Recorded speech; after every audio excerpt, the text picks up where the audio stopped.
ስፔሲፊካሊ ከመጣህና ካወራኝ እኔ ሴቶቹን በተደጋጋሚ በአደባባይ በግልጽ ቋንቋ የማወራው ሴቶቹ ፋይናንሻሊ ኢምፓወርድ መሆን አለባቸው፣ ካፓሲቴትድ መሆን አለባቸው እያምናለሁ። አቅም ይኑራቸው። ሰላም አሌይኩም ረህመቱላሂ ወበረካቱ። እንዴት ናችሁ የዩቱብ ቤተሰቦቼ? ሰላም ናችሁ ሆይ? ሰላማችሁ ብዝዝት ይበልልኝ ውድ እህቶቼ። ዛሬ የመጣሁት ለእናንተ ይህን መልእክት ላስተላልፍ ነው። ቆይቻለሁ ቪዲዮ እንደዚህ ስራዬ ብዬ አስቤ መስራት ካቆምኩ ቆየሁ። ታቆኛላችሁ። ዝም ብዬ ለቲክቶክ የምለቃቸውን ነው ወደ እናንተ የምልከው ማለት ነው። ዛሬ ግን ልነግራችሁ የመጣሁት ምንድን ነው መሰላችሁ? ባለፈው ኢትዮጵያ ኤምባሲ ሂጄ ነበረ። መጀመሪያ የልጅን ፓስፖርት ላመጣ ሄድኩ። የሆነ ነገር መልእክት ተነገረኝ።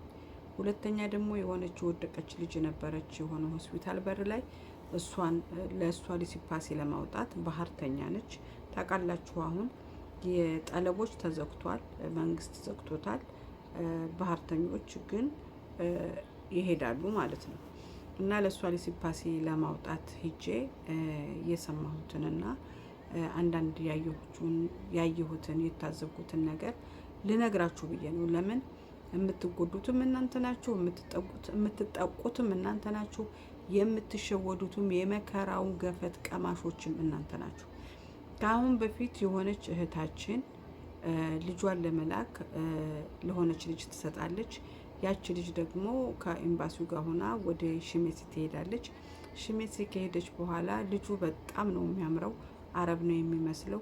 ልጅሽ ነው ወይ ብለው ሲጠይቋት ልጄ አይደለም፣ እናቱ ሌላ ናት፣ ውሰጅ ተብዬ ተሰጥቼ ነው፣ ኤምባሲው ይሄንን ነገር ያውቃል ብላ ለፖሊሶቹ ተናገረች።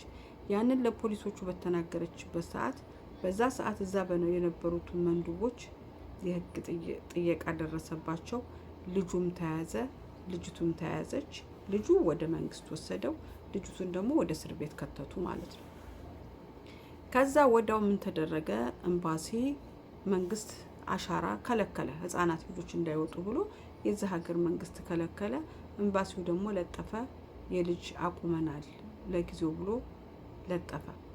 አየን ምንድን ነው ብለን ስንጠይቅ የሆነች እህትን የቤት መጣችና እባክሽ አዚዛ የምታውቂው ነገር ካለ ድረሽልኝ፣ ልጅን ተቀማው። በማን ተቀማሽ? የሱዲ መንግስት ቀማኝ።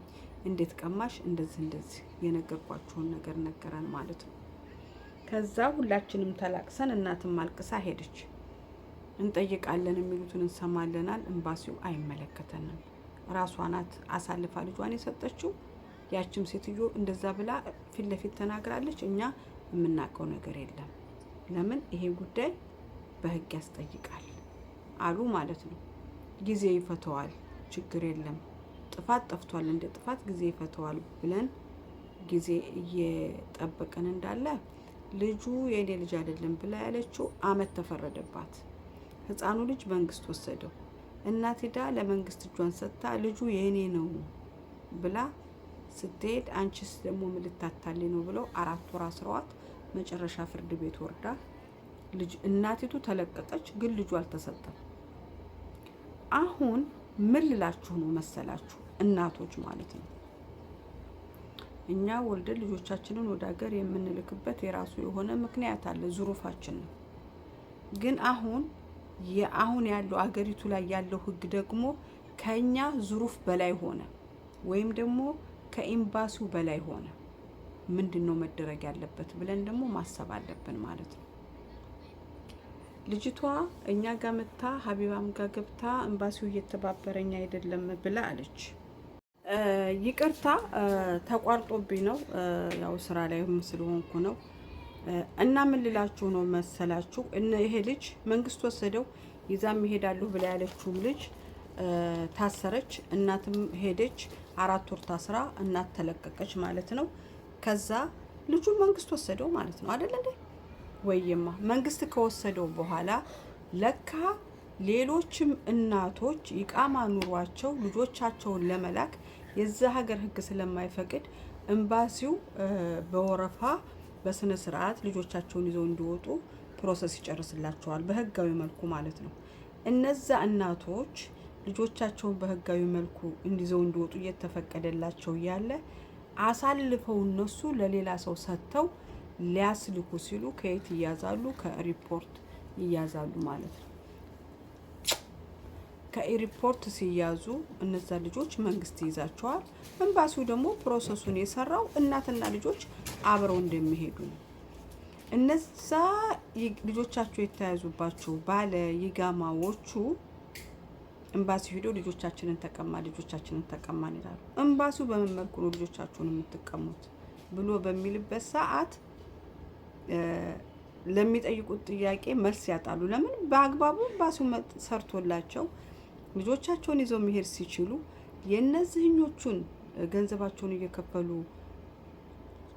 ካለው ከዝሩፍ አንጻር ልጆቻቸውን የሚልኩ ሰዎች ጋራ ነገሩ ሲምታታ መጥፎ ነገር ይናገራሉ ማለት ነው። እነዛ ሰዎች የሚናገሩት መጥፎ ማንን ጎዳ መሰላችሁ?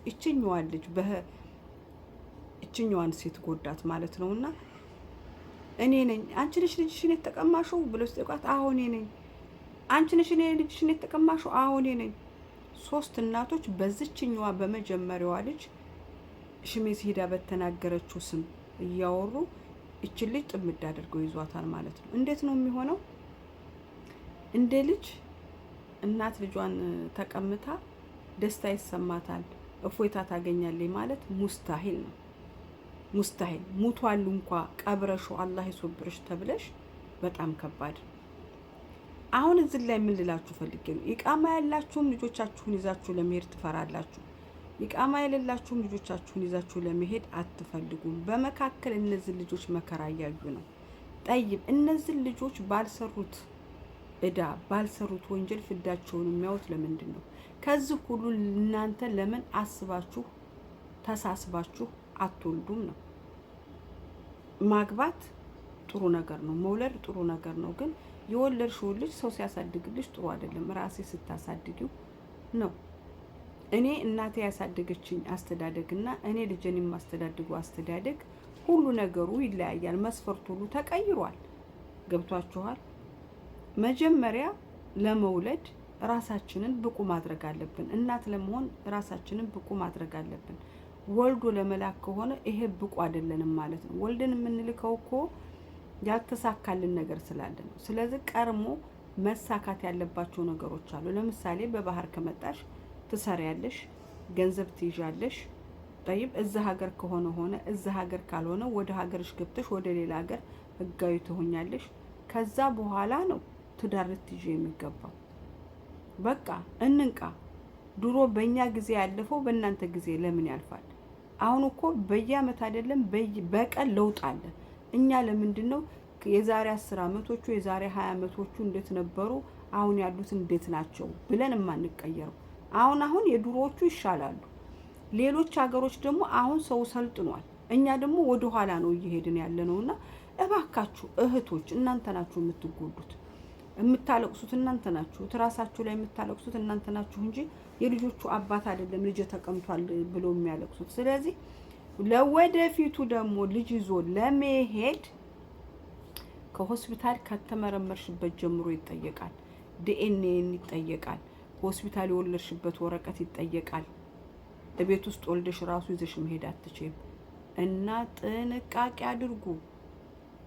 ለወደፊቱ እያልኳችሁ ያለውን ነው። የወለዳችሁ ወልዳችኋል፣ ያረገዛችሁ አርግዛችኋል። የት መውለድ እንዳለባችሁ ራሳችሁን የምታዘጋጁት እናንተ ናችሁ። ያልወለዳችሁ እህቶች ፓስፖርት የሌላችሁ ፓስፖርት ሊኖራችሁ ይገባል። የኒካ ወረቀት ከሌላችሁ የኒካ ወረቀት ሊገባችሁ ይገባል። ውላዳችሁ በሆስፒታል መሆን አለበት። ገንዘብ ልታጠራቅሙ ይገባል። ዝም ብላችሁ ቤት ለቤት እየወለዳችሁ እኔ ንብረት ሲወረስ ነው እንጂ ማቀው፣ መኪና ሲወረስ ነው እንጂ ማቀው፣ ልጅ ሲወረስ አይችም ሰምቼም አላውቅም። አሁን ያላችሁ እናቶች በጣም ብዙ የኢትዮጵያኖች ልጆች ተወርሰዋል። በማን ስህተት ነው? አገር እንልካለን በማለት። ማን ነው ተጠያቂው? እናቶች ናቸው። ለምን እናቶች ተጠያቂ ሆኑ? ልጆቻቸውን እዛ ሀገር እየሰሩ ማሳደግ አይቻልም። ይቻላል? አይቻልም። ስለማይቻል ራሳችሁን እስከምትችሉ ድረስ ልጆቻችሁም እንዳይወረሱባችሁ እባካችሁ ጥንቃቄ አድርጉ ልላችሁ ነው። እንደ እህት ነው የምመክራችሁ። ብዙ ልጆች በመንግስት ቁጥጥር ስር ውለዋል። መቼ ይወጣሉ? አላህ ነው የሚያውቀው። ሰምታችኋል፣ ሰምታችኋል። አልሰማንም እንዳትሉ።